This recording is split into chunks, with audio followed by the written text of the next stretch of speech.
Eh, Buenas a todos. Vamos a continuar con este ciclo de Historia de Madrid que estamos dedicando al Madrid de los liberales.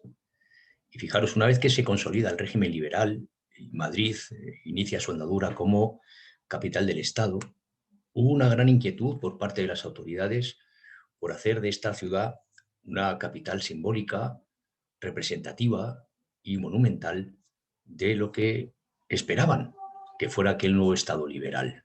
Porque ciertamente hasta entonces la ciudad de Madrid había sido utilizada para exaltar, ensalzar el poder de aquellos soberanos, para sobre todo suplir las necesidades cortesanas del rey y aquella minoría de privilegiados que, de alguna manera, estaban, ¿no?, al abrigo de la monarquía absolutista.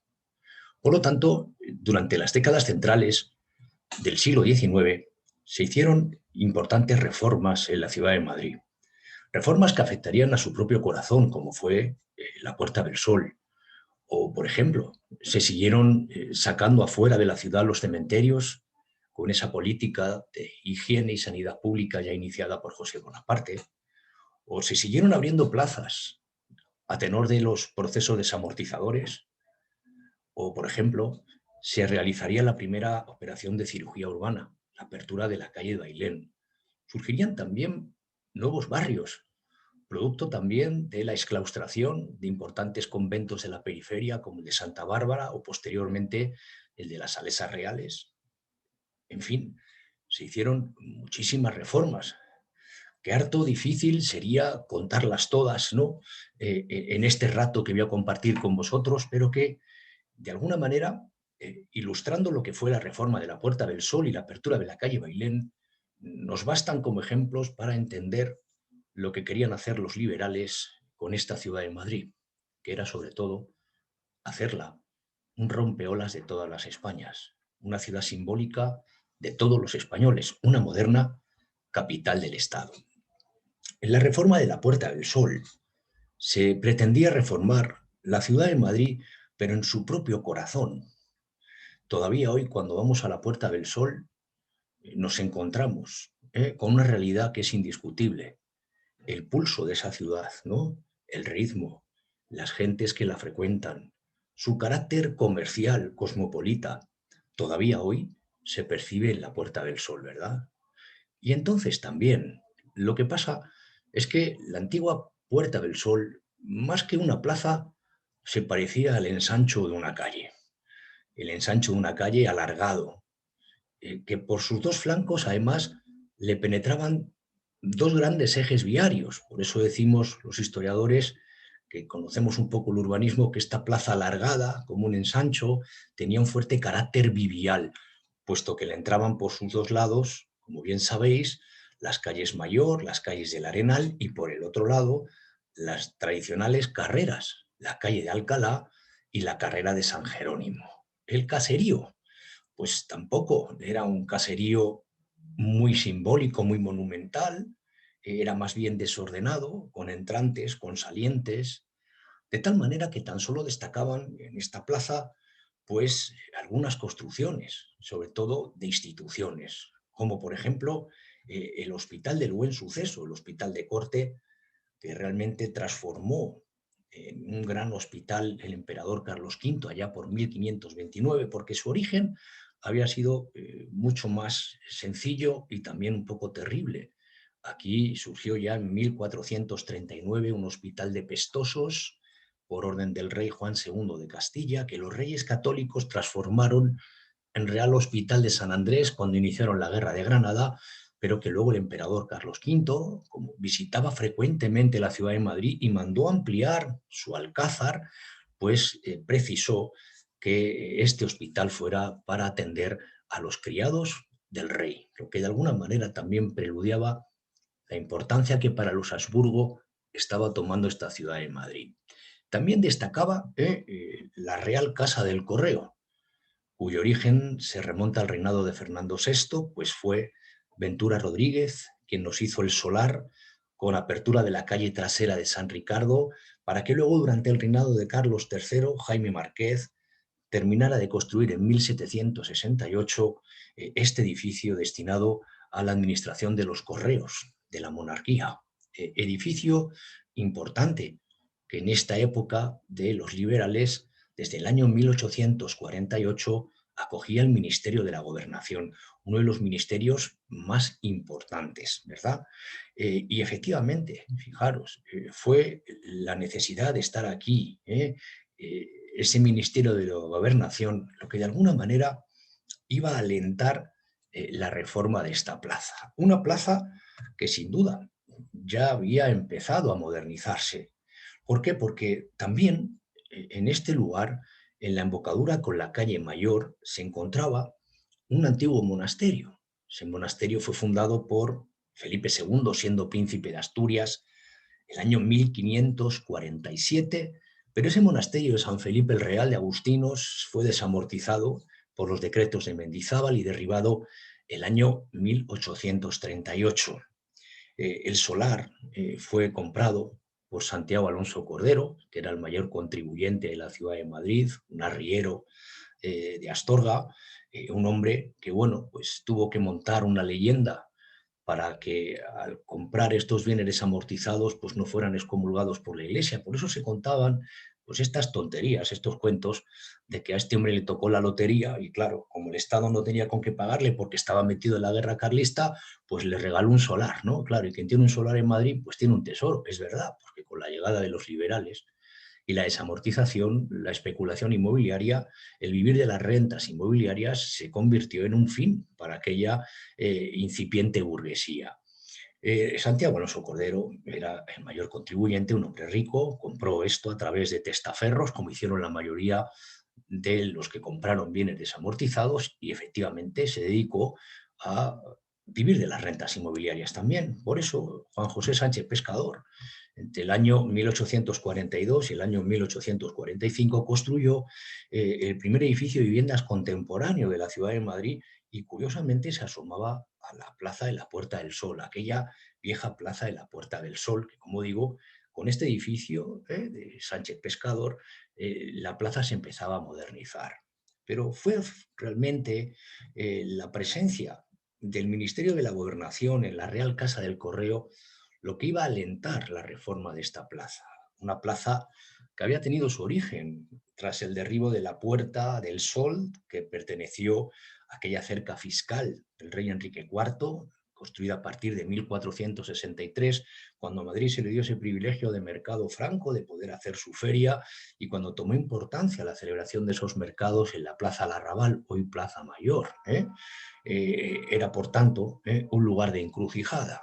Por eso tenía esa forma que os comenté, alargada, vivial, más que una plaza, pues era el ensancho de una calle, y los liberales quisieron hacer de este lugar pues, una plaza extraordinariamente simbólica de lo que era el nuevo régimen. Sobre todo, darle importancia a ese Ministerio de la Gobernación que se había instalado en la Real Casa del Correo. En 1852, por tanto, se iniciarían los trámites, los pliegos técnicos y los trabajos previos para hacer esa reforma.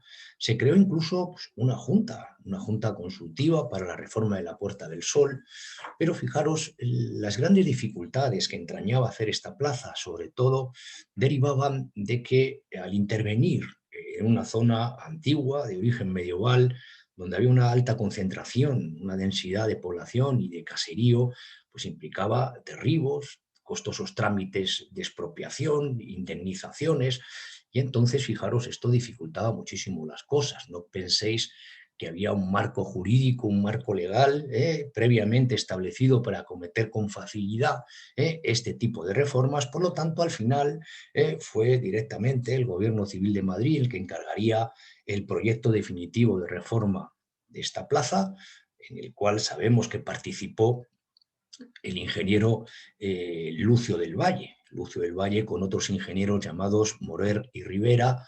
En esos momentos estaban trayendo las aguas del canal del Lozoya, lo que llamamos de Isabel II, ¿verdad? Y estos chicos que ya estaban muy familiarizados con la problemática del suelo de la ciudad de Madrid son los que ejecutaron ese proyecto de reforma. Como estamos viendo en el plano, fijaros, lo que se pedía era, como requisito imprescindible, respetar el flanco sur de la plaza, es decir, ese eje formado por la calle Mayor, la fachada norte de la Casa del Correo, donde estaba el Ministerio de la Gobernación, y su prolongación con la carrera de San Jerónimo. Por lo demás, pues lo que se pretendía era establecer un arco rebajado en su frente norte para dar la mayor amplitud de luz, fijaros, a la gobernación. Es decir, se establecía un modelo de plaza clásica o neoclásica, o mejor dicho, semicircular en su frente norte y respetando siempre la preponderancia de la Casa del Correo, donde estaba instalada la gobernación. Esta reforma de esta plaza también estuvo motivada por las propias necesidades del Estado liberal. ¿Qué quiero decir? Una de las primeras funciones que tuvo que realizar el Ministerio de la Gobernación fue la de articular el mercado nacional. Hasta esos momentos, antes de los decretos de libertad de comercio, decretados en 1834 por los primeros liberales, todo estaba intervenido por la corona, eran economías mercantilistas, había fuertes motivaciones fiscales en lo que eran las transacciones comerciales, y estos liberales, cuando establecen, resumiendo, el sistema capitalista en los mercados que deben proveer, ¿no?, a las unidades domésticas, en fin, lo que se dan cuenta es que no hay infraestructuras, no hay vías de comunicación eficaces para posibilitar ese mercado, esa libertad de mercado, que sea la libertad de la oferta y la demanda la que en libre competencia, ¿verdad?, pues provea de los mejores artículos a los mejores precios a los consumidores. Por lo tanto, fijaros, desde la Puerta del Sol, forzosamente también se tuvo que diseñar la Red General de Carreteras del Estado y también de ferrocarriles. Es verdad, esa acusada centralidad que muchos, ¿no?, lugares de la periferia luego pues, acusaban a Madrid de esa preponderancia, pero es que entonces estaba, ¿verdad?, el desarrollo de las comunicaciones tan efímero, tan inexistente. De hecho, desde Madrid solo salían carreteras a los reales sitios, lo cual quiere decir que la única preocupación de los antiguos soberanos era por ir cómodos a sus palacios, porque por lo demás las comunicaciones se limitaban a los viejos caminos de herradura que se utilizaban desde la Edad Media. Por lo tanto, desde la Puerta del Sol se tuvo que comunicar Madrid con las principales capitales de provincias, con las fronteras, con los puertos de mar, con los principales centros productivos, y al mismo tiempo la gobernación, que controlaba el Estado, la administración, las elecciones, todo lo más importante de aquel régimen liberal, pues aprovechó para ir también desarrollando el tendido del telégrafo, que era estratégico. Por lo tanto, eso es lo que explica que en la Puerta del Sol esté el kilómetro cero, que los historiadores muchas veces decimos que no es que esté el centro geográfico de España ahí, ni es una mera atracción para que los chinos hagan fotografías, no, esto tuvo una aplicación práctica tremenda. Y esto también tuvo mucho que ver con la reforma de la plaza. Por eso los liberales querían hacer pues, una plaza simbólica que realzara el simbolismo preponderante de la gobernación en el centro, en el corazón de la antigua corte, de la antigua ciudad de Madrid. ¿De acuerdo? Esto es lo que fundamenta realmente esta intervención. Las obras, no obstante, hubo que declararlas de utilidad pública para poder afrontar esas expropiaciones, esas indemnizaciones, esos derribos, y las obras se prolongarían durante nada menos que 10 años. No se concluyeron hasta el año 1862. Aquí vemos, por ejemplo, en esta imagen, cómo bueno, pues, fue derribado aquel Hospital del Buen Suceso, hoy ocupado por ese edificio donde está establecido la empresa Apple, ¿no? Todos lo conocéis, anteriormente el tío Pepe, decíamos en Madrid, ¿verdad? Y vemos efectivamente cómo ese caserío, hasta la Reforma, pues era muy desordenado. Fijaros qué poca distancia había entre la gobernación y sus fachadas fronteras, o sea, que estaban, fijaros, muy pegaditas. Parece mentira, ¿verdad? Las obras, cuando culminan, pues consiguen crear una plaza de excepcional centralidad, simbolismo y monumentalidad, aunque es verdad que desde un punto de vista de la arquitectura y el urbanismo neoclásico fue una plaza un tanto fallida. ¿Por qué? Pues simple y llanamente porque la mayor amplitud del arco no coincidía con el eje longitudinal que partía la planta de la Casa del Correo, que eso hubiera sido lo ideal. Por eso ese kilómetro cero está justo sobre ese eje longitudinal que parte la planta de este edificio clásico. Por lo tanto, la mayor amplitud del arco debería estar escorado un poco más hacia occidente. Pero fijaros, como el fuerte carácter vivial de esta plaza estaba más próximo al Correo por su extremo occidental, al final Lucio del Valle pues, tuvo que desplazar un poquito ese arco, esa mayor amplitud del arco, hacia la calle del Carmen. Digo esto porque para que sea una plaza neoclásica pura, basada en la simetría, en la proporcionalidad, partiendo como referencia que la mayor amplitud del arco debía haber coincidido con la fachada norte de la Casa del Correo, pues fijaros, la herencia de esta retícula medieval hace que, bueno, pues tenga que desplazarse un poco. Esto, claro, estando allí no lo percibimos hasta que nos ponemos delante de la puerta de la gobernación, de la Casa del Correo, hoy sede de la Presidencia de la Comunidad de Madrid, y miramos efectivamente ese frente rebajado, ese arco hacia el norte, y nos damos cuenta que está desplazado hacia la zona oriental. Es por esta razón que os acabo de comentar. Pero por lo demás, fijaros, pronto se convirtió en una plaza que atrayó a un montón de actividades comerciales y financieras, y hoy la Puerta del Sol pues sigue gozando de esta buena salud comercial y también muy concurrida para el ocio, el esparcimiento de los madrileños en general. La otra de estas reformas, yo siempre la traigo a colofón porque me parece muy simbólica, muy representativa de lo que pensaban los liberales. Fue la apertura de la calle Bailén. La apertura de la calle Bailén no era una idea nueva realmente. Ya en el año 1757, reinando Fernando VI, el segundo Borbón, el arquitecto Giovanni Battista Sacchetti, que se encargaba de construir las obras del Palacio Real, que vemos aquí en la imagen, le presentó al rey un proyecto de fachada monumental, una fachada áulica de fuerte carácter cortesano y de simbolismo para la monarquía borbónica. De alguna manera lo que se pretendía hacer construyendo todo esto era mostrar a España en particular y al mundo en general las reformas, la fuerza de las reformas que iban a imprimir estos Borbones en aquel Estado español heredado de los Habsburgo.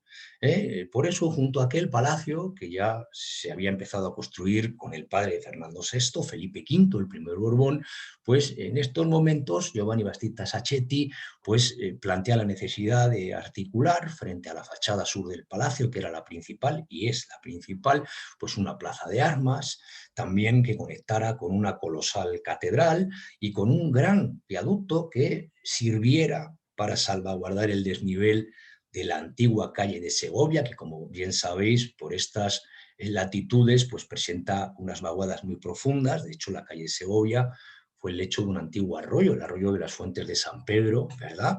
Y de tal manera que este viaducto permitiera conectar con la Basílica de San Francisco el Grande, que todavía la tenemos allí y es una basílica bellísima, ¿verdad? El problema fue que, bueno, pues estaban tardando mucho en realizar las obras del palacio, por lo tanto, meterse en un proyecto de estas dimensiones, megalómanas, podríamos decir, pues de alguna manera no estaba al alcance de la Hacienda Real en esos momentos. Por eso Fernando VI pues, dijo, bueno, lo haremos en otro momento. Aquel momento nunca llegó. Pero las ideas de Sacchetti no se olvidaron. ¿Por qué digo esto? Porque cuando reinaba José Bonaparte, este rey que podríamos decir intruso, un rey francés, hermano de Napoleón, ¿verdad? Un rey que, a diferencia de los anteriores, era un rey constitucional, ojo, pues gobernó durante su reinado al amparo y bajo la Constitución de Bayona.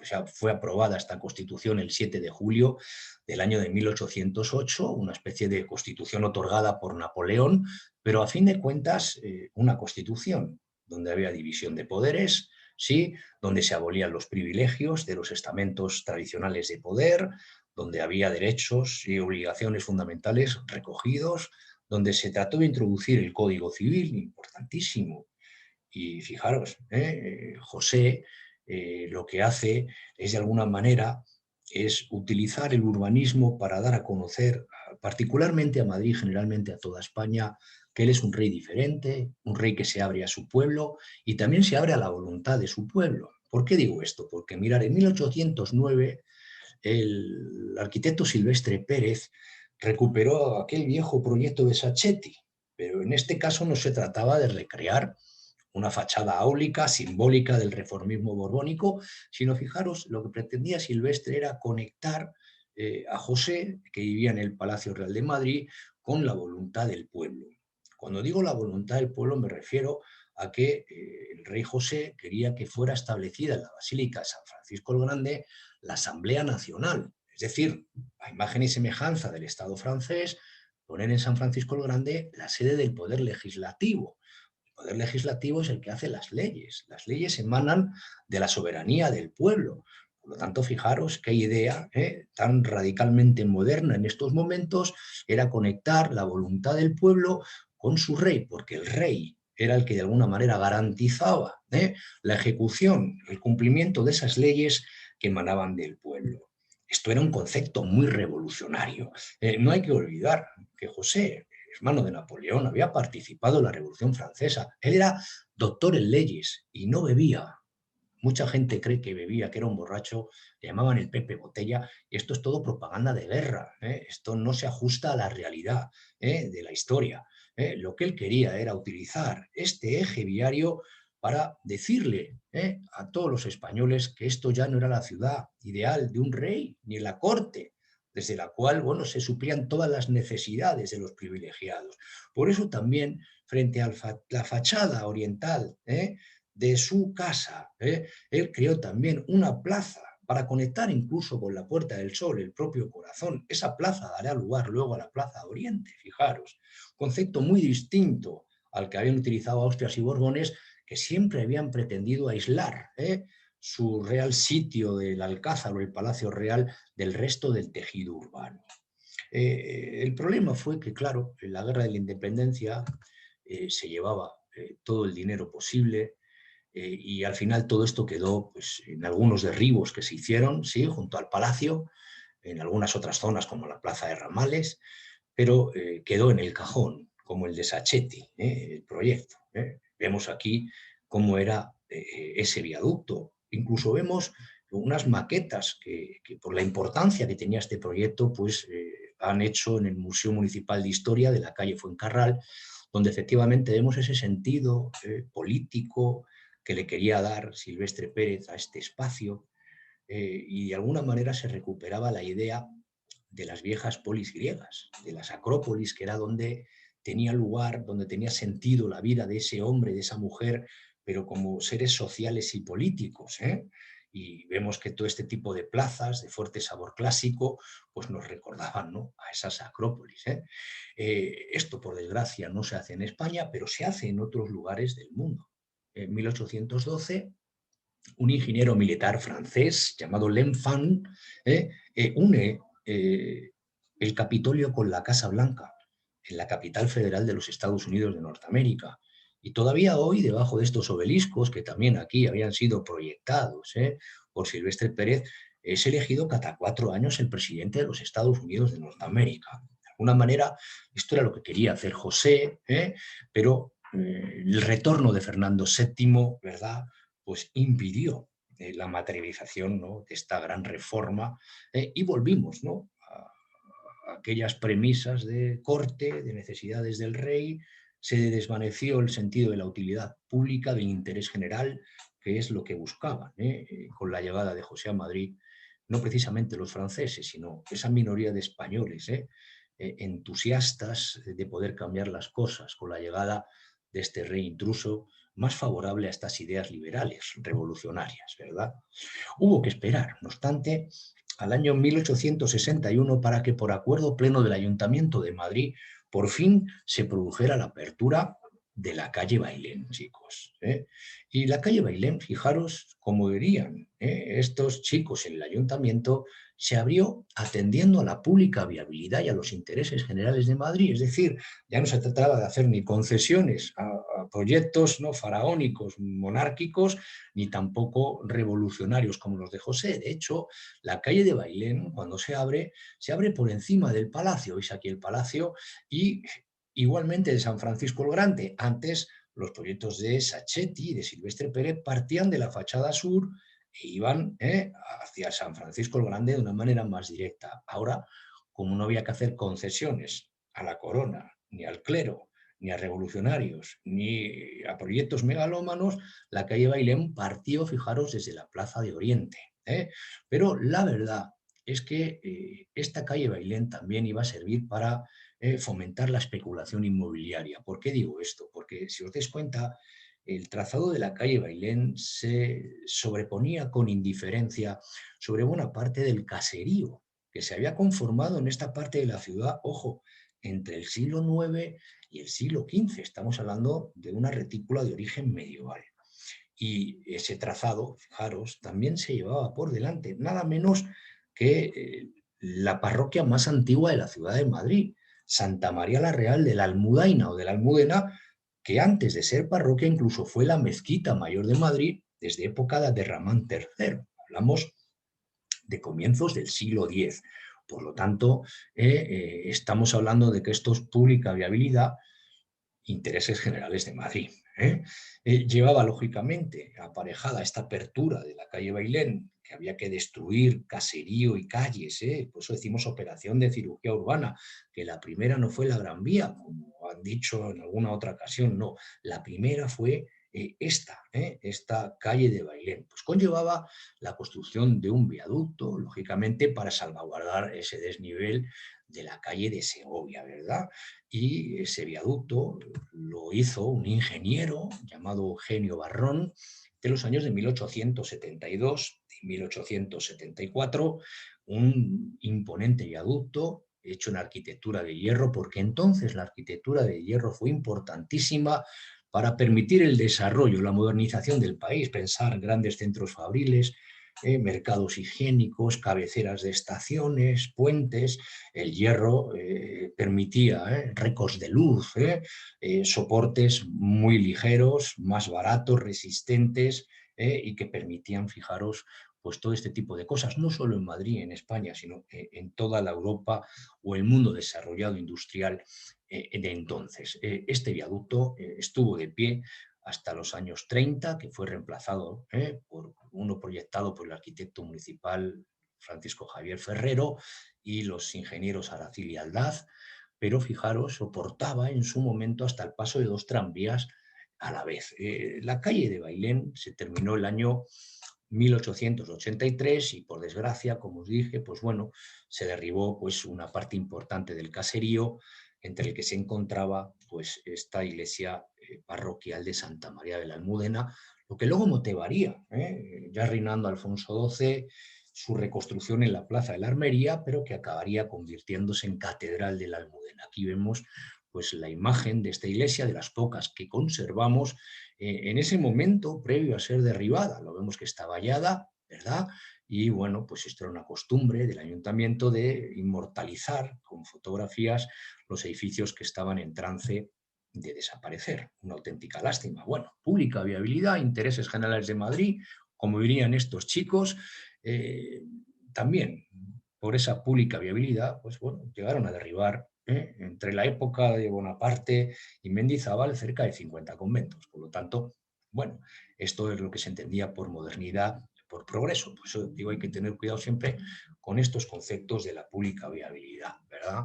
Pero por más que esta ciudad tratara de reformarse por dentro, pues no era capaz de desprenderse de ese carácter, de esa impronta que durante tantos siglos pues la había impreso, ¿no? Su función cortesana. De hecho, Madrid seguía siendo una ciudad cercada. Había sido cercada en 1625 por Felipe IV, por motivaciones fiscales, sobre todo. Esas cercas se mantuvieron durante 250 años, pero el problema es que la población crecía, ¿no? Y pasó de los 140.000 habitantes con Felipe IV mediados del siglo XVII a mediados del siglo XIX con cerca de 300.000 habitantes, todos viviendo en las mismas 800 hectáreas de salud. Por lo tanto, esta imagen real de Madrid contrastaba fatalmente con esas demandas de buena parte de la clase liberal que quería modernizar a esta ciudad de Madrid.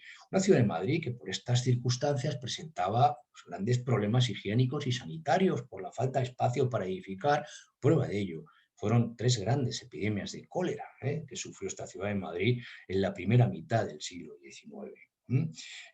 Madrid, por tanto, se trataba de modernizar, pero seguía teniendo el aspecto de un polachón manchego. Es verdad que había venido el agua con el canal de Isabel II. El ferrocarril llega también a Madrid como símbolos de la modernidad, el 9 de febrero de 1851. Bien, es verdad que en lugar de llevar el ferrocarril a centros fabriles, como había ocurrido en Cuba y luego en Mataró, ¿no? En Cataluña, aquí bueno, pues se seguían con esos viejos vicios, esas viejas formas, esas viejas atenciones que no tenían un sentido práctico y útil, que el ferrocarril fue al Real Sitio de Aranjuez para llevar a la reina. Que esto bueno, duró 5 años. Luego en 1856 ese ferrocarril lo compra la Compañía de los Ferrocarriles de Madrid, Zaragoza y Alicante y empiezan, fijaros, a preocuparse por conectar Madrid con las principales capitales, puertos de mar, lo que os dije antes, ¿verdad? Pero claro, ya la llegada de estas infraestructuras se empieza a hacer que una parte importante de la clase política empiece a valorar el ensanche de Madrid. Pero el ensanche, fijaros, siempre se topaba con la misma oposición, la oposición de la burguesía rentista, claro. Esta gente que tiene propiedades inmobiliarias, que ha comprado muchas más propiedades con las desamortizaciones de la Iglesia, se niega a cualquier tentativa de expansión. ¿Por qué? Pues porque la oferta inmobiliaria en Madrid es limitada, escasa, porque está cercada a la ciudad de Madrid. Por lo tanto, esto obligaba a las familias a vivir en malsanas viviendas, cuartos, guardillas, sotabancos, sótanos, ¿sí? De escasos 20 y 30 metros, que incluso tenían que ser compartidos por varias familias para pagar lo caro de los alquileres. Claro, como no hay oferta inmobiliaria, imaginaros, ¿no? Los precios. Por eso en Madrid el tipo de burguesía que había era o rentista o oficialista, vinculada a la administración del Estado, al poder. Aquí no hubo tampoco una gran burguesía innovadora. De hecho, las primeras empresas, compañías que ponen en marcha iniciativas fabriles o económicas son por lo general de capital extranjero. Lo veremos también en su debido momento. Pero fijaros, ya en 1857 el Ministerio de Fomento, viendo la problemática que habían ocasionado las epidemias del cólera, la necesidad que tenía realmente Madrid de ensancharse, de modernizarse, iba a provocar que se le encargara al urbanista Carlos María de Castro la planificación del ensanche de Madrid. Un ensanche de Madrid que finalmente fue aprobado por el Ministerio de Fomento el 19 de julio de 1860. Pero aún así, fijaros, tardarían hasta 8 años más en ponerlo en marcha. Hasta el periodo revolucionario de 1868 no se empezaría a derribar esa cerca fiscal y a construir el ensanche. ¿En qué consistía este ensanche de Madrid o Plan Castro, que así es como lo conocemos los historiadores, los que estudiamos el urbanismo de la ciudad de Madrid? Pues consistía, como estáis viendo en esta imagen, en desarrollar una corona urbanizable de nada menos que 1.494 hectáreas de superficie y una corona urbanizable que envolvería la vieja villa de Madrid, que es el Madrid de los Austrias y de los Borbones, que era exactamente el mismo, incluyendo, como veis, pues, lo que había sido el Real Sitio el Buen Retiro, lo que quedaba de él, porque quedó muy destruido durante la Guerra de Independencia, el Real Sitio de la Florida, que si os dais cuenta aquí no aparece todavía construido el barrio de Argüelles, porque eran propiedades de la corona. Luego se sumarán a estos fuertes movimientos especulativos, constructivos, con excepciones fiscales para promotores, que favorecen, ¿no?, la construcción del ensanche o la casa de campo. Por lo tanto, fijaros que era una corona urbanizable. Proyección, lógicamente, sur-norte. Y esto se iba a urbanizar conforme pues, a una retícula ortogonal. ¿Qué quiere decir con retícula ortogonal? Que estaría formada fundamentalmente por calles perpendiculares y calles paralelas.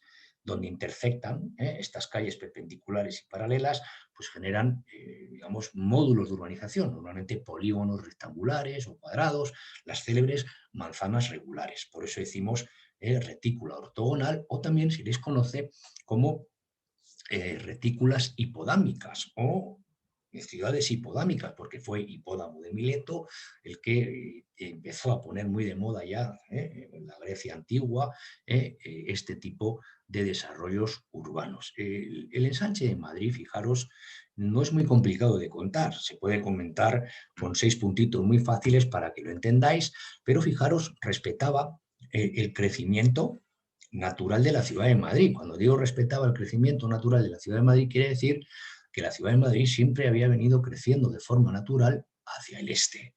De hecho, esto fue así porque ya sabéis que Madrid se funda sobre una plataforma natural, sobre los barrancos del Manzanares, y por lógica hacia el oeste se caía hacia el río, a los barrancos. Por lo tanto, tuvo que crecer fundamentalmente a través de esos grandes ejes articuladores del desarrollo urbano de Madrid, llamados Calle Mayor y luego Calle de Alcalá. Esto, si os dais cuenta, lo respeta también la retícula de Carlos María de Castro. ¿Y esto qué provocó? Provocó, fijaros, si queréis le vamos a decir punto 1, un desplazamiento del centro urbano. Fijaros, la Villa de Madrid había tenido en la Edad Media su centro urbano en la Plaza de la Villa, que no por casualidad allí se estableció su concejo, su casa ayuntamiento. Después, fijaros, cuando Madrid llega a sus máximas dimensiones con los Habsburgo, que tiene 700 hectáreas, ya el centro se había desplazado a la Puerta del Sol. Y también con el Madrid de los Borbones, aunque es verdad que la ciudad ganó 100 hectáreas de superficie más, producto de ordenar los paseos de la periferia, que la ordenación de esos paseos pues, permitió tensar un poco la cerca, y al tensar la cerca pues se ganaron unas 100 hectáreas de superficie, 800, pero básicamente era la misma ciudad y también el centro urbano se encontraba en la Puerta del Sol. Ya hemos visto hace un rato cómo efectivamente todavía a mediados del 19 el centro de la Puerta del Sol, y lo acaban de reformar los liberales, Lucio del Valle, con esa reforma, ¿verdad? Y ahora, fijaros, se pone en marcha el ensanche, y cuando ya empiezan las obras y están avanzadas a comienzos del siglo XX, lo que se nos ha producido es también un desplazamiento del centro urbano desde la Puerta del Sol a la Plaza de Cibeles. Por lo tanto, eso corrobora efectivamente que ese crecimiento natural sigue hacia el este. Y efectivamente esto lo podemos comprobar asomándonos a la propia Plaza de Cibeles, viendo los edificios que hay. Ahí vemos el Banco de España, vemos el Palacio de Comunicaciones, hoy ayuntamiento, y vemos también el Palacio de Buenavista, que fue sede de la presidencia del gobierno del Ministerio de la Guerra. Ahí lo que sobra es esa Casa de América, ese palacio de los marqueses de Linares, de Carlos Colubí, construido en la década de 1860, con una buena oportunidad, ¿verdad? Pero estos edificios institucionales nos están diciendo de alguna manera que en un momento dado de la historia se convierten en el centro urbano no solo de Madrid, de la capital del Estado. Ahora es el Banco de España, Ministerio de la Guerra, Presidencia del Gobierno, comunicaciones. No es algo que se dé al azar, quiero decir. Se lee muy bien la historia de nuestra ciudad de Madrid simplemente cuando paseamos por ella. Basta con tener pues, unas mínimas capacidades para observar lo que estamos viendo, entender lo que estamos viendo para percatarnos, ¿verdad? Por lo tanto, efectivamente, se iba desplazando el centro urbano porque se mantiene el crecimiento natural hacia el este, ¿verdad? Como en la época medieval. El punto 2, fijaros, para resumirlo todo, ya os he dicho que eran retículas ortogonales, veis calles paralelas, perpendiculares, donde intersectan, ¿verdad? Pues aparecían estas manzanitas. Por eso decimos ortogonal. Bien, pero estas manzanas que diseña Carlos María de Castro eran unas manzanas muy generosas. Porque Castro estaba imbuido cuando hace este proyecto de los mayores adelantes higiénicos y técnicos de su época.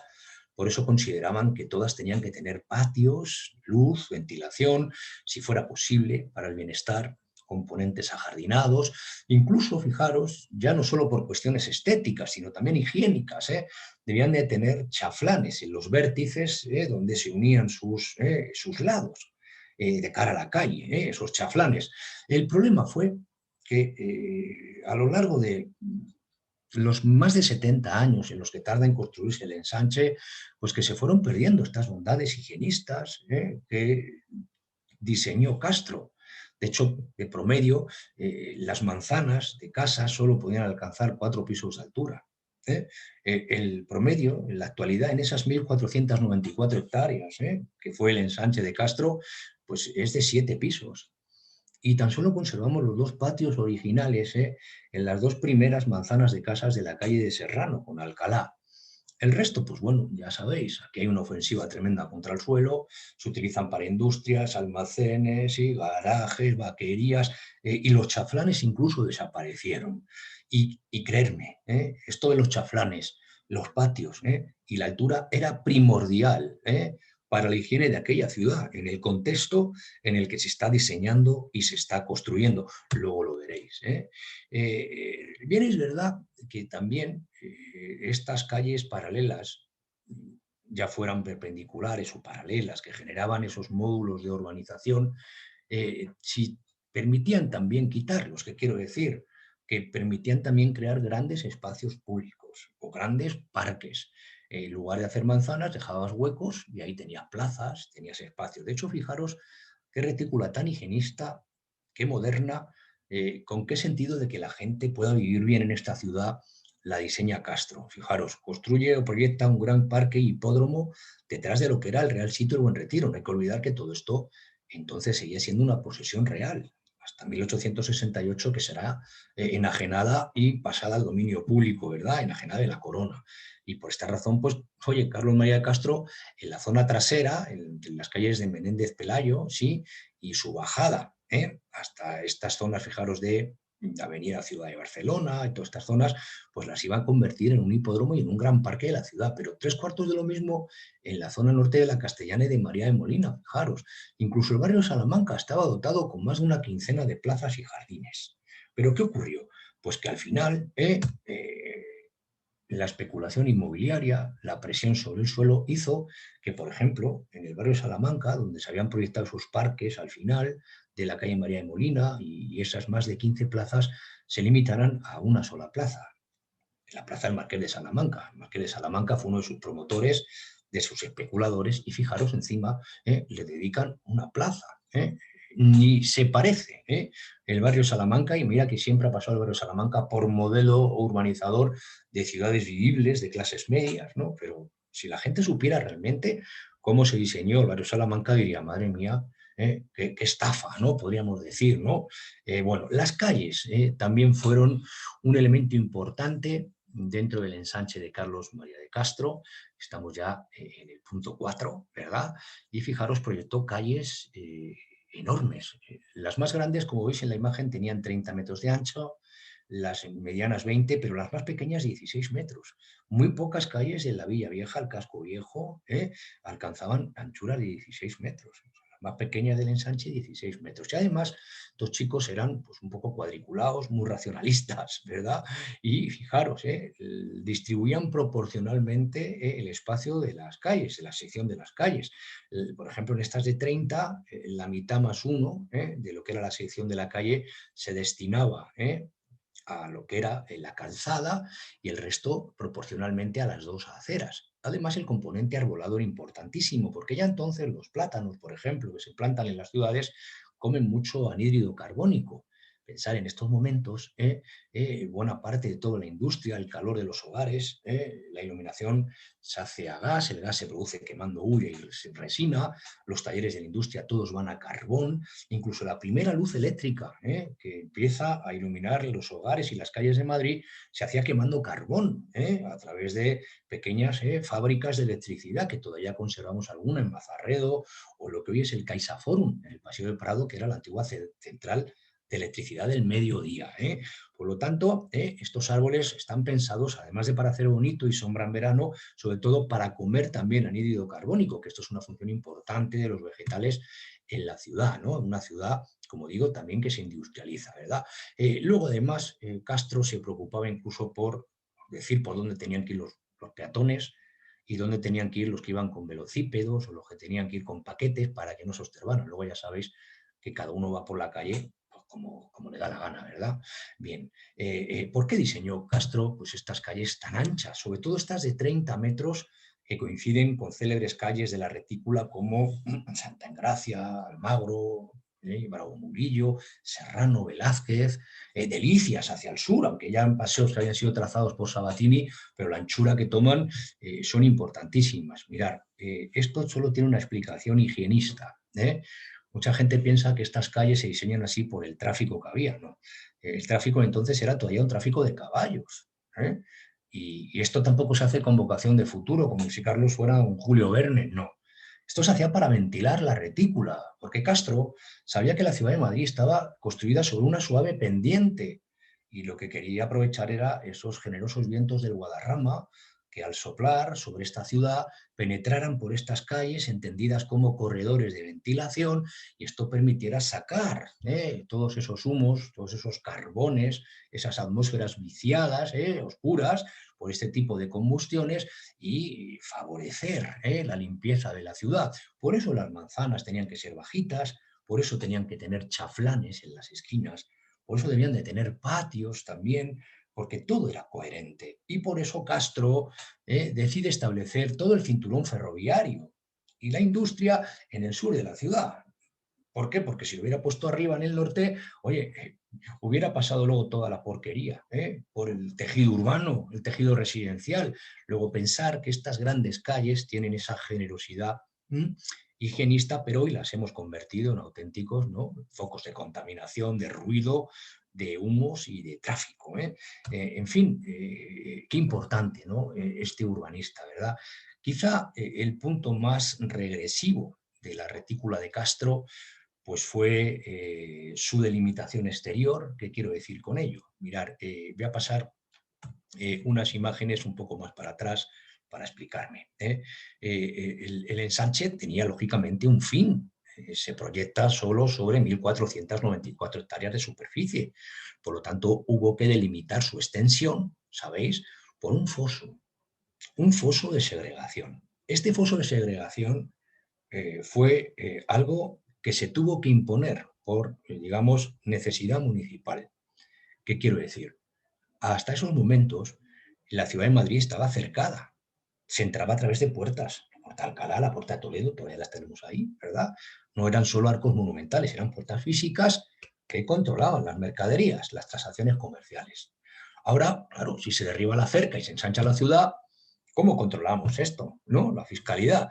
Por lo tanto, decidieron construir un foso de hasta 3 y 4 metros de profundidad. Ese foso iba por las actuales calles o avenidas de la Reina Victoria, Raimundo Fernández de Villaverde, Joaquín Costa, Francisco Silvela y Doctor Esquerdo, e iban a apoyar al final en lo que era el arroyo de la Broñigal. Bien, y luego estos se convirtieron en calles, pero ya los efectos que había provocado fueron devastadores para la ciudad de Madrid. Ahora se lo explicaré. Y la existencia de este foso, que llegaba a tener profundidades de hasta 4 metros, obligaba a penetrar exclusivamente en la ciudad por lo que eran las llamadas carreteras generales. Estas que se diseñaron con salida desde la gobernación en la Puerta del Sol eran la carretera mala de Francia, que llamaban hoy Bravo Murillo. Por lo tanto, la Plaza de los Cuatro Caminos, ahí se estableció un control municipal, unas casetas, unas básculas, los fielatos, que llamarán luego, para controlar todo el trasiego de mercancías. Y 3/4 de lo mismo ocurrió en la Plaza Manuel Becerra. Por lo tanto, y también en el puente de Vallecas, fijaros qué cosa, en la avenida de la Albufera. ¿Qué quiero decir? Que, bueno, pues solo se podía penetrar a la ciudad por estos lugares determinados. Esto, fijaros, a la postre, generó muchos problemas, muchos. Lo primero, al establecer aquí este foso, esta separación de esta ciudad ideal, también aparecía una nueva realidad territorial en el término municipal de Madrid conocida como extrarraío. Ya entonces, a partir de la construcción del ensanche y su límite, tenemos casco viejo, sí, o núcleo urbano, ensanche y extrarradio. Por lo tanto, el extrarradio no va a tener la misma regularización y ordenanza administrativa que el ensanche y que el casco viejo. ¿Y esto qué provocará? Pues que provocará que en torno a estos caminos que penetran forzosamente por esas plazas empiecen a surgir los llamados suburbios. La otra ciudad no tan ideal, no tan planificada, estamos hablando de un urbanismo propio de una sociedad de clases, fuertemente polarizada. Y esto es lo que mejor lo explica. Por eso decimos, aquí vemos el foso a la altura de Chamartín, que, oye, estos ensanches que estaban bien pensados para que una ciudad viviera bien, a la postre trajeron consecuencias terribles. Pero sobre todo fueron las motivaciones fiscales, las que iban a provocar también este tipo de problemas que ocasionaron, fijaros, muchos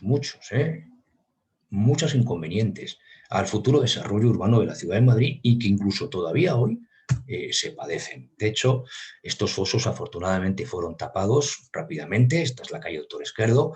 Vemos efectivamente aquí la Plaza de Toros de Goya, hoy Wizzing Center o Palacio de los Deportes, como le queráis llamar, como efectivamente era una retícula ortogonal, cómo se iban urbanizando, ¿no?, todas estas manzanas, pero a la postre, como digo, pues aparecerán esos suburbios en torno a esas principales vías de penetración. Por lo tanto, un término municipal que ya tiene pues, la típica división de las sociedades de clase. Castro, conforme a esa sociedad de clases, pues lógicamente tuvo que zonificar los barrios del ensanche. Cuando decimos zonificar, queremos decir asignar a distintos perfiles socioeconómicos de aquella sociedad las distintas zonas urbanas, que quiero decir que uno no se podía alojar en cualquier parte del ensanche, sino en función de su bolsillo y su posición social. Por eso, fijaros, el Paseo de la Castellana, que ya había empezado a tener un carácter palaciego por una genial reforma anterior que se hizo en el Paseo de Recoletos, donde aparecieron los palacios del Marqués de Salamanca, del Conde de la Fuente Nueva de Arenzana, o bien Bajada de Francia, o de Zabálburu, o los del Marqués de Alcañices enfrente, pues se iba a considerar para las élites, para las clases pudientes de aquella sociedad. Por eso también en torno a la Castellana, el barrio de Almagro y las primeras manzanas de casas hasta la calle de Serrano, pues ahí se reservaron para efectivamente estas clases pudientes. Por eso el tipo de residencia pues fue el hotel, la quinta, el palacete, en fin, vivir de forma desahogada. Importante. Las clases medias, lógicamente, a ambos lados de las clases más pudientes. Por eso ya el barrio de Salamanca y Chamberí pues, se orientan para clases medias. Mientras que las clases populares, fijaros, fueron a parar fundamentalmente al sector del Retiro porque tenía muy malos accesos entonces y sobre todo vinieron a parar a las zonas del sur, a las zonas de Delicias, Embajadores, Peñuelas, sus prolongaciones, ¿verdad? Donde también fue a parar toda la industria y todo el desarrollo ferroviario. De hecho, para enganchar allí a toda la industria, lo primero que se hace es establecer también desde 1866 la llamada vía de circunvalación del ferrocarril, que unirá las estaciones del norte o del Príncipe Pío con las del Mediodía o de Atocha.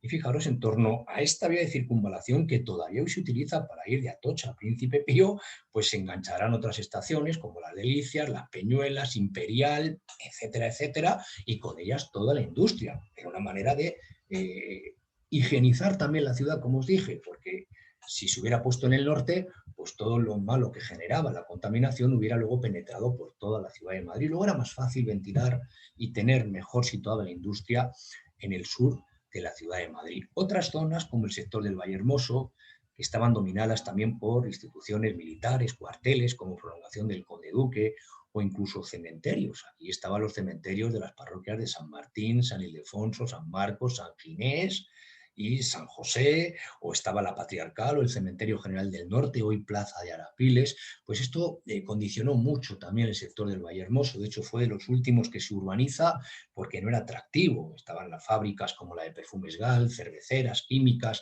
en fin. También vino aquí a parar la cárcel modelo de Madrid, el hospital de epidémicos, en fin, eran zonas que también surgen con esa impronta un tanto marginal y por eso fueron de los últimos sectores del ensanche en construirse. Y lo más curioso es que al mismo tiempo que se urbanizaba esta retícula, sí, pues también empezaba a urbanizarse en lo que eran los suburbios, estos barrios obreros, ¿verdad? ¿Por qué? Porque fijaros, la gente que viene a Madrid a construir el ensanche o a su naciente industria, resulta que no tiene acomodo en el casco viejo, ya hemos dicho, densamente poblado, muy caro, sí, hay que compartir infraviviendas las más de las veces, También resulta que en el ensanche proyectado por Castro no hay una intencionalidad política. Esto intentará venir un poco después, ya ha entrado el siglo XX con institutos de reformas sociales. No había interés por dotar con viviendas públicas para obreros estos lujosos barrios de los ensanches. Por lo tanto, al final, la gente que viene a Madrid, viene desde el campo de ambas Castillas fundamentalmente a buscarse la vida, pues ¿qué hace? Pues suele establecerse en torno a esas vías de penetración, ¿verdad?, que salvan los fosos del ensanche, en torno a las plazas de Cuatro Caminos o la vieja carretera de Hortaleza, ¿verdad? Allí empezarán a surgir estos suburbios también en connivencia pues, con los propietarios del suelo, ¿no? Que bueno, pues invitan a establecerse allí a los jefes de cuadrillas, maestros de oficios, para que luego sirvan de reclamo al resto de los obreros. El problema es que en estos suburbios, fijaros, que crecen muchísimo, no había ningún tipo de infraestructuras. A veces, todavía en el año 29, el concurso internacional de ordenación urbana, en la memoria de él, que conservamos, que escribe el Ayuntamiento de Madrid, nos dicen que los niños de estos lugares andaban hasta 7 kilómetros al día para conseguir agua potable. No había alcantarillas, no había casi nada. Y de hecho, fijaros, estos suburbios también soportaban unas condiciones higiénicas deplorables. Esto lo denunciaba Méndez Álvaro, un médico. Estos suburbios, fijaros, fueron los de Cuatro Caminos, ¿verdad? Que crecieron tanto estos suburbios, que incluso traspasaron el término municipal de Madrid y empezaron a construirse con indiferencia sobre los antiguos pueblos, municipios independientes de Chamartín y Fuencarral. Tres cuartos de lo mismo ocurrió con la carretera de Hortaleza, fijaros, del pueblo Hortaleza, donde surge el arrabal de la prosperidad. No es que fuera un sitio próspero, es que lo fomenta un francés llamado Próspero Soniar y otros aristócratas que mejor no digo por respeto a sus descendientes, ¿verdad?, que todavía andan por aquí. La Guindalera, adosada también, al foso del ensanche, Francisco Silvela, y más abajo pues el puente de Vallecas. Por lo tanto, esto crece incluso a un ritmo más grande que el propio ensanche del siglo XIX. Por lo tanto, la mortalidad, la situación de los niños, todo esto era escandaloso, era propio. Y de hecho, seguro que estáis preguntando, pero bueno, venía tanta gente a Madrid a buscarse la vida, muchísima. Mirar, a comienzos de enero del año 1888, la Dirección General de Estadística decía que el 60% de la gente que vivía en Madrid no había nacido aquí. Por lo tanto, esto fue una tónica dominante, esa inmigración de carácter cosmopolita, ¿no? En un gran centro urbano, la gente viene pues, a tratar de buscarse la vida. Entonces, ¿cómo vive esta gente? Pues mirar, en estos suburbios donde lo que prima es la autoconstrucción, la chabola, muchos viven en cuevas, esto queda muy poco de esto, pero esto fue la tónica dominante en estos suburbios. Por eso, no sin razón, hubo algunos escritores como Pío Baroja, donde decían que en Madrid, al mismo tiempo de lucir la luz más cosmopolita, más bella, más europea, estaba la sombra más oscura y la más africana, ¿verdad? Aquí tenéis una imagen de las injurias, en la zona, digamos, más abajo de Embajadores, donde estaban las Peñuelas, donde incluso las alcantarillas vertían a cielo abierto antes de llegar al río, donde estaba también toda la industria. Bueno, era una ciudad francamente dura, esta ciudad de la sociedad de clases, ¿verdad? Y lo vemos con esta secuencia, ¿verdad?, de montaje de planos, donde vemos que al mismo tiempo, fijaros, empieza a construirse el ensanche, el barrio Salamanca, Chamberí, o las zonas de abajo, Embajadores, ¿no?, Peñuelas. Vemos también el término municipal de Madrid antiguo, como era, no era ni lo que es hoy, ni mucho menos, era mucho más pequeño, ¿verdad? Pero ya entonces empiezan a aparecer los primeros suburbios, fijaros, la prosperidad. Vemos también que se ha empezado a formar Cuatro Caminos, ¿lo veis? Puente de Vallecas, pero fijaros en 1900, cómo a la misma vez que avanza el ensanche, se empiezan a estrangular esas principales vías de penetración. ¿Por qué? Porque, oye, los obreros tienen que ir a trabajar a la ciudad. Tanto es más fácil adosar esos suburbios pues a esas pocas vías de penetración que salvan los fosos del ensanche. Y de hecho, os voy a decir una cosa, si os fijáis, cómo está diseñada la primera, las primeras líneas del metropolitano, del metro de Madrid, todas tienen centro en Sol. ¿Y dónde van? La línea 1 a Tetuán, Cuatro Caminos, al suburbio. La línea 2 a Las Ventas, al suburbio. La línea 3 iba efectivamente hacia Embajadores, sí, hacia los suburbios del sur. Esto se ve muy bien, que el metro sigue la lógica de aquella sociedad pensada como una sociedad de clases. Esto es incontestable. A mí esto sí me gustaría que lo dijeran cuando hace poco pues, han estado hablando del centenario del metro. No he visto nada de esto. Y esta infraestructura respondía a esto, a que los obreros no faltaran a trabajar a sus lugares, a sus fábricas, a sus puestos. Las viviendas no les importaban. Pero esto, chicos, yo creo que es una cosa que hay que tener en cuenta y no se puede obviar. Y mirar qué ciudad, el año 1939, junto a una ciudad bien planificada, pues nos encontramos, fijaros, suburbios como los del norte que llegan hasta La Ventilla, Alvarado, estas zonas, Puente de Vallecas. ¿Y esto qué efecto trae? Pues que estos suburbios han traspasado el término municipal de Madrid, se han sobrepuesto con indiferencia sobre Vicálvaro, Vallecas y, por ejemplo, Chamartín de la Rosa, que estaba aquí, que era un pueblo que a mediados del 19 tenía 150 habitantes, estos años, del 39, llegaba a tener 65.000, más que 30 capitales de provincia. Pero claro, era un ayuntamiento tan incapaz que no podía proporcionar lo mínimo a estos ciudadanos que vivían en su municipio. Os estoy hablando de que esto va a provocar la irremediable anexión de los términos municipales colindantes a Madrid, porque de facto ya estaban fagocitados por esta metrópoli que se lo empezaba a devorar todo. ¿Por qué? Por quizá cómo se había planteado, ¿verdad?, el ensanche de aquella ciudad de los liberales, por quizá cómo entendían el negocio inmobiliario estos liberales o cómo entendían la ciudad entonces, la sociedad entonces. Todo es producto de la misma época, pero como digo, todavía hoy lo padecemos. Cuando vamos en el coche y abandonamos ese bravo Murillo del ensanche para meternos en ese bravo Murillo más allá de Cuatro Caminos, o el Lope de Hoyos, cuando atravesamos el ensanche y nos metemos, o en la avenida de la Albufera con respecto a todas esas calles anchas de la ciudad de Barcelona, el Pacífico, ¿no? En fin, chicos, espero que esta clase os haya servido para conocer, ¿no?, una ciudad que ya, pues bueno, tenéis más de cerca, y se empieza a fraguar todo aquí, con esta ciudad que cambia de forma notable con la llegada de los liberales. Bueno, espero que hayáis sacado algunas conclusiones interesantes y bueno, pues me despido de vosotros, pero estaremos otra vez juntos dentro de poco tiempo. Un cariñoso saludo a todos, amigos.